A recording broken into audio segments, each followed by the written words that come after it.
What if a F-22 traveled in time and went back to the Second World War?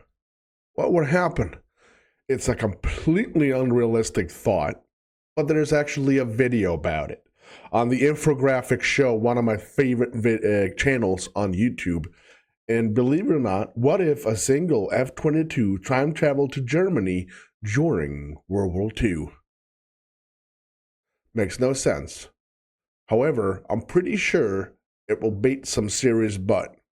We're going to watch that. If you haven't checked it out by yourself, Infographic Show, you find the link for the video we're going to watch, and of course for the channel. I suggest you go there and give them the support that they so much deserve.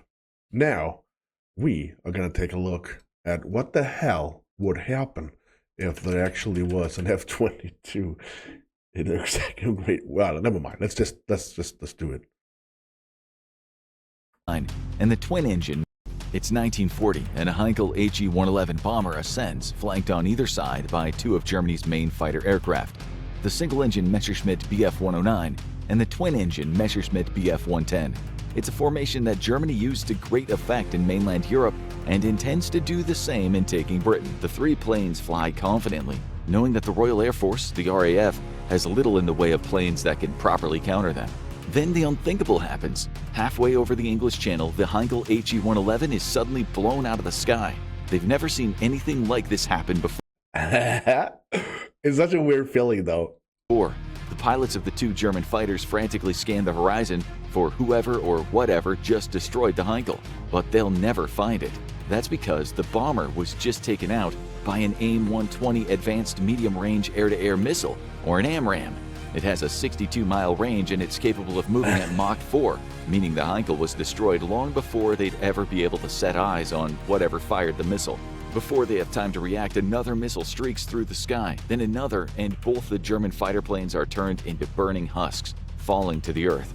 Each pilot will never know that the missile that hit them was just one of 6 carried by a single F-22A Raptor, a 21st century marvel of technology and destructive power.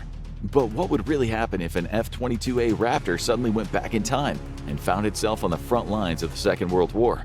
Would it have been able to bring defeat to the German army years earlier than the Allies could use? I don't know why I'm super interested in this, because it's just stupid to think. But then again, it's somehow weirdly intriguing. The technology of their day. Or would Hitler have found a way to counter this advanced tactical fighter? Entering service in December 2005, the F-22 is a technological marvel that's far beyond anything the Luftwaffe or any other air force of the time could send into the skies. It's a dual-engine fighter jet capable of reaching subsonic speeds, designed to not only handle air-to-air roles, but to be an effective ground attack asset as well. Granted, the jet didn't have the long production run. By April 2009, former Defense Secretary Robert Gates announced that the F-22 production run would end as the United States Air Force switched focus to the F-35. In the end, there were only 183 F-22 aircraft in service in the Air Force as of 2024. Or rather, just 182 now, that one of them has traveled to Europe to face off against the Nazis in 1940. And Hitler is livid. 3 of his best planes have just been shot out of the skies, and he's trying to figure out how. Eyewitnesses barely got a glimpse at the plane that did it. They describe a plane that looks like no other in the world. One that moves so fast it's barely visible. A product of the F-22 being able to reach Mach 2 speeds, or twice the speed of sound, and that can climb higher than any of the fighters in the Luftwaffe. Germany's leadership can hardly believe what it's hearing. The sort of technology being described simply isn't possible, and Hitler, in his denial, believes the accounts must be faked. Something blew his planes out of the sky, but that something couldn't possibly be what's being described. After all, the Luftwaffe is the world's most advanced aerial threat, and he knows that the RAF hasn't produced a plane that can match his fighters in the air. So he makes the first of what will be many mistakes when facing off against a threat that he's going to send up more that he can't comprehend. He orders more of his fighters to fly out over the English Channel to scan the skies for this so-called wonder plane. Here, we start to see just how strong an advantage the F-22 has over Germany's fighter planes of the time. Is that that cannot be the real size.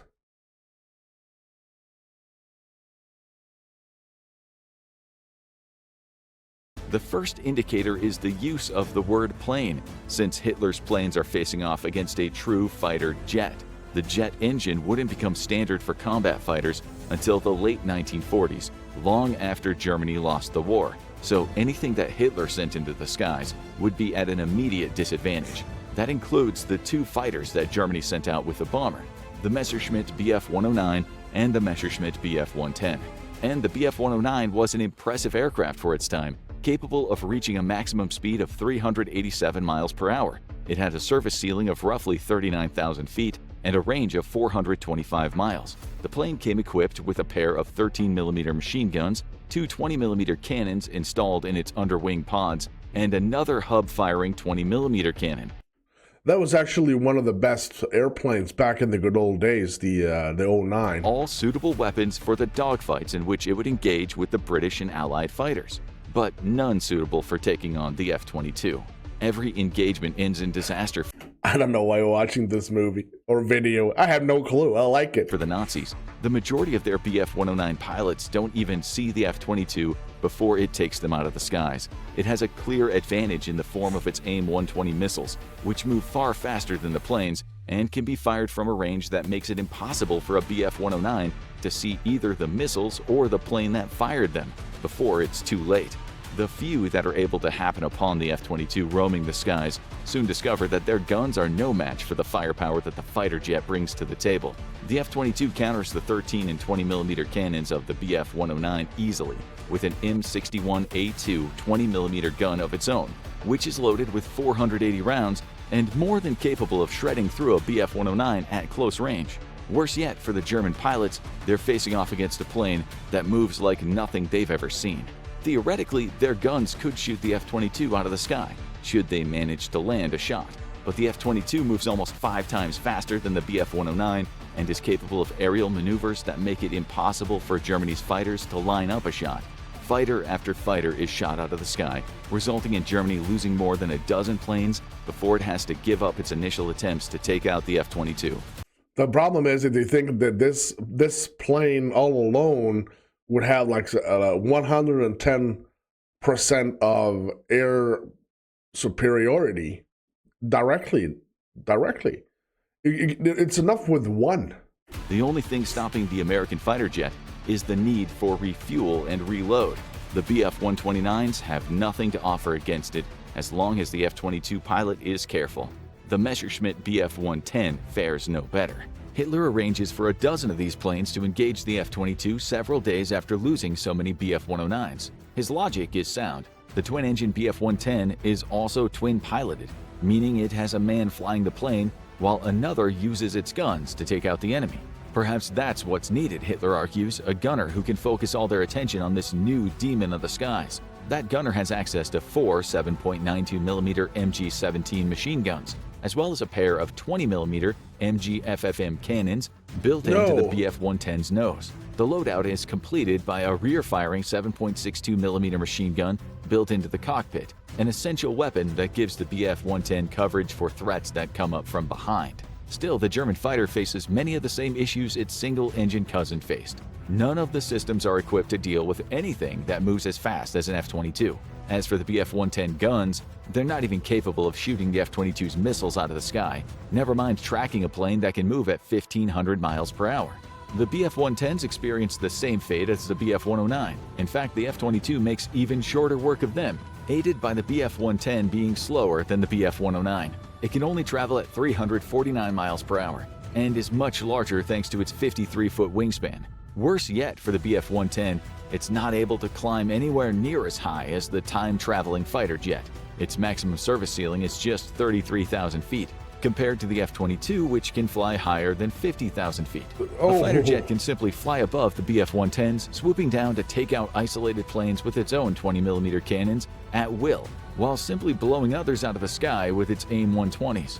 It's in this battle that the F-22 introduces a new weapon to the fray, its AIM-9 Sidewinder missiles. Though it only comes equipped with 2 of these missiles in its standard loadout, the F-22 can make great use of them while taking out Bf-110s. Each Sidewinder comes equipped with an infrared homing guidance system, a a rocket-based motor, and an optical target detector that allows it to easily track a Bf-110.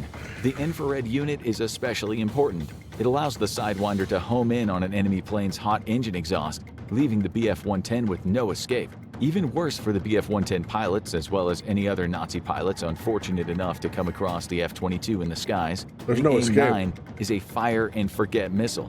The F-22 can simply release the missile and rely on its internal guidance systems to guide it to the target, leaving the F-22 free to fly out of range or move on to engage another enemy. Once released, the missile can travel at speeds of over Mach 2.5, again far too fast for the Bf-110's gunners to keep up, and it has a range of up to 22 miles. Fire and forget indeed. Hitler is forced to completely change how he uses the Luftwaffe. However, his Air Force isn't devastated to the point where it can serve no use to him anymore.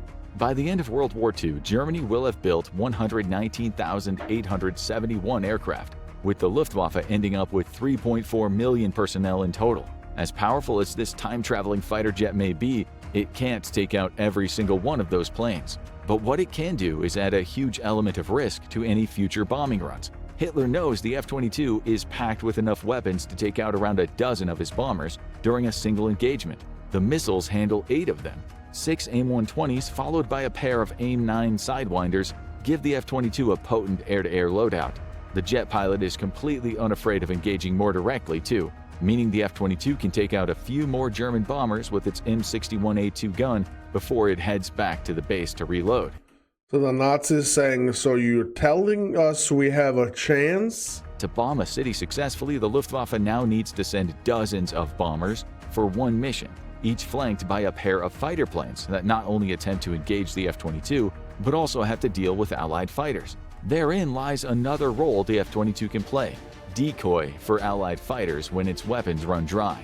The plane is so fast and maneuverable that it can bait German fighters out into the open with little risk, isolating them and leaving them as prey for Allied fighters to pick up the scraps. The Luftwaffe's bombing campaigns continue, but their potency is mitigated, with each run leading to the Nazis losing far more pilots than they had before the F-22 came into the picture. Still, Hitler reasons the F-22 is a fighter. Those planes aren't designed to take out ground targets, meaning he can still rely on his army to march in and take most of Europe. Yes, he'll lose more soldiers because the F-22 makes it tough to provide true air support or engage in bombing runs, but he still has options. What Hitler doesn't realize is that the F-22 isn't just capable of thwarting Luftwaffe bombing missions, it's also more than capable of engaging in them itself. As the Allies fight back and start using their planes to bomb cities under German control, the F-22 plays a pivotal role. In some cases, it's used to accompany bombers along with the Spitfires, Mustangs, Hurricanes, and Thunderbolts that the Allies bring to the table. The F-22 Just make a movie of this. Just make a movie. Just make a really, really shitty movie that makes no sense. That's completely stupid. Just why not? Just make one. I would watch it. Like the Cocaine Bear. Just make it. F-22 isn't perfect in this role simply because it can't be everywhere at once, but it's usually assigned to guard 1 or 2 bombers, easily taking out any German fighters that attempt to engage before escorting the Allied planes back to base. Far more worrying for Hitler, and unbeknownst to him until it starts happening, is that the F-22 is a multi-role fighter. That means its weapons loadout can be switched to allow the F-22 to focus on air-to-ground assaults, essentially making it an impactful bomber in its own right. The Allies take advantage of this by arranging bombing runs in which the F-22 is the principal bomber, and it's more than equipped for the job. In its air-to-ground configuration, the jet can come loaded with either a pair of AIM-120s and 2 GBU-32 Joint Direct Attack Munitions or JDAM bombs, or up to 8 GBU-39B Small Diameter Bomb Weapon Systems, or SDBs. In the former configuration, the F-22 is a terror in the skies and on the ground. The two Oh, wait a minute. So it makes no sense, though. So let's pretend. Oh, I'm not understanding why I'm doing this. So the plane is actually trying to time travel back to, like, World War II. Okay, let's just ponder that for a minute. But how can it resupply? Does it go back to our time and go back? Did equipment and ammo time traveled as well? I got so many questions. Two AIM-120s, along with the jet's cannon, allow it to engage the Luftwaffe fighters that might try to get in its way. The Allies supplement this air-to-air loadout by always ensuring the F-22 is accompanied by Spitfires and similar planes, giving it room to maneuver when needed. Often, this is an unneeded step. The F-22 is so fast, it has such a better range than the Luftwaffe fighters that it can simply zoom past them. That's if it even engages them in the first place. After all, the F-22 has an AN/APG-77 radar, technology that doesn't exist for the Luftwaffe, that allows it to tell when a German fighter might be coming into range long before the fighter establishes a visual on the far faster F-22. As for the JDAMs, each can be loaded with a warhead that ranges from 500 to 2,000 pounds. The latter are almost twice as powerful as the 1,100 2-pound bombs the Luftwaffe would use on occasion, and are certainly far more potent than the 110 and 330-pound bombs Germany's Air Force typically used. The JDAM itself isn't actually a bomb. Rather, it's a tail-based guidance kit that the F-22's pilot can use to convert free-fall bombs, such as those typically used during World War II, into smart munitions. Its accuracy will be severely impacted by the lack of a GPS signal, but its inertial guidance should be enough to get it close to its target. Enter coordinates into the JDAM's navigation system before takeoff, reach the target, and release. The JDAM does the rest of the work from there.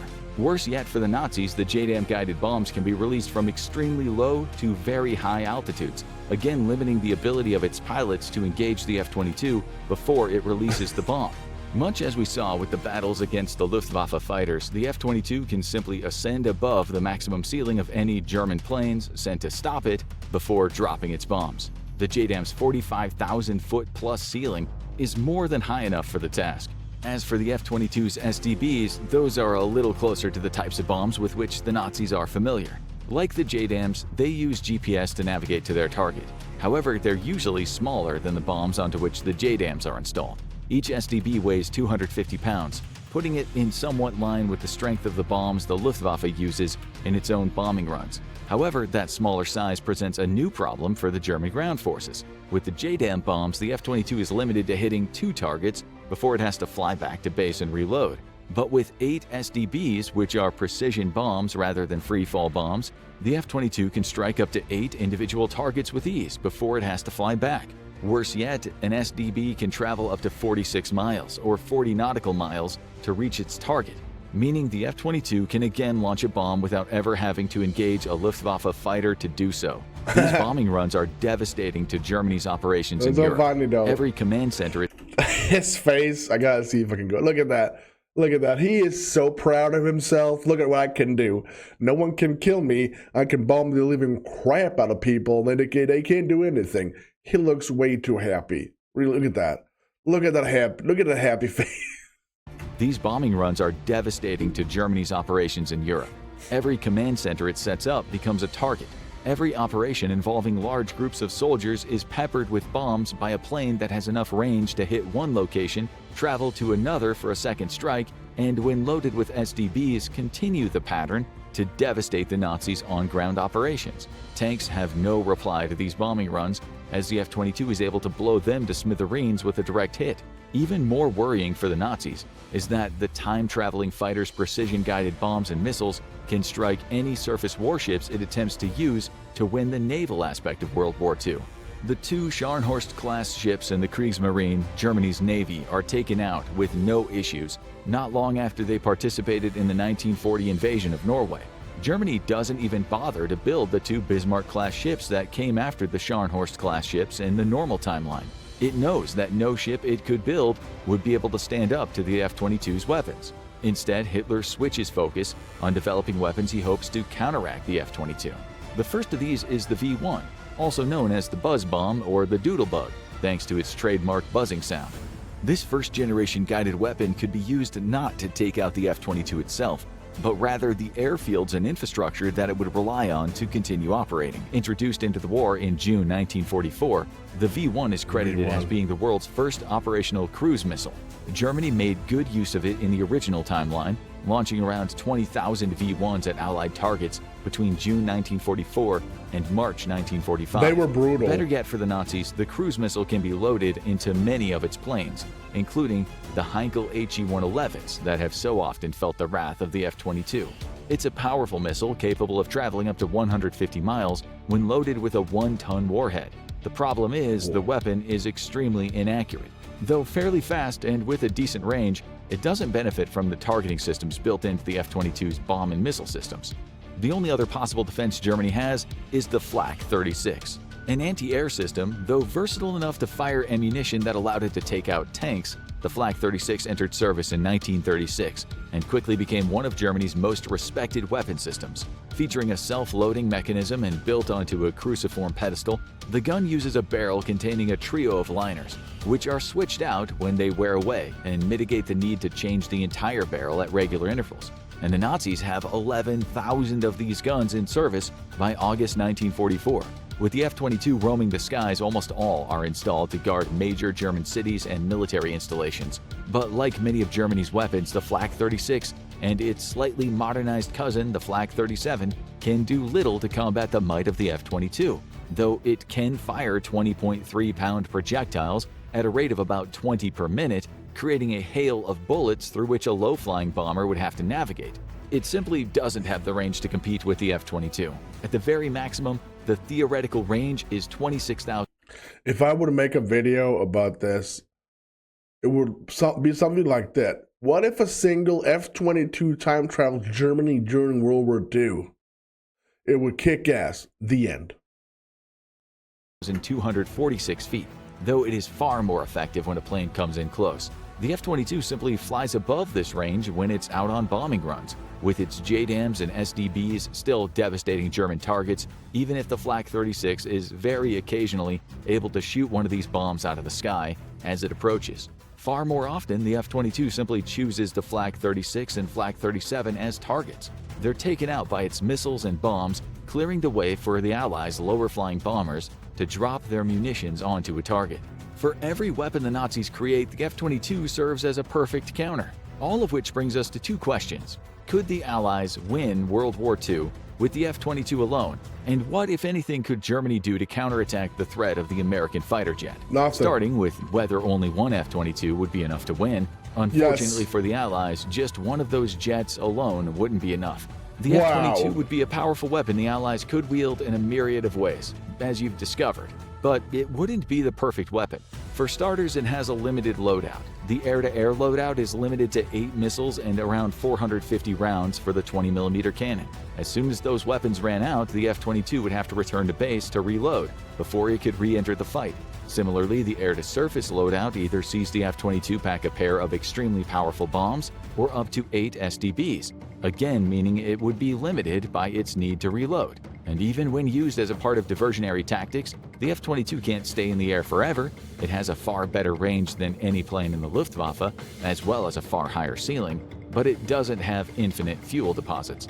Plus, the Allies have no way to refuel aerially, meaning the F-22 also has to return to base to be refueled as well as reloaded. None of this is to say the F-22 would be ineffective. It would curb the impact of the Luftwaffe by virtue of the threat it represents. Hitler would be forced to fill the skies with far more planes during bombing runs than he otherwise would, and he would know that the F-22 would easily take out a dozen of his bombers, all while the planes were being peppered by Allied fighters. Pure volume would be Germany's only recourse, with the F-22 taking out hundreds or even potentially thousands of Nazi pilots over the course of the war. When the jet's threat isn't being presented to the Luftwaffe, it could also disrupt ground operations. Troops wouldn't have any recourse when faced with an F-22 bombing run, with their Flak 36 anti-air guns simply not having the range or accuracy to compete with a jet that can fly at supersonic speeds.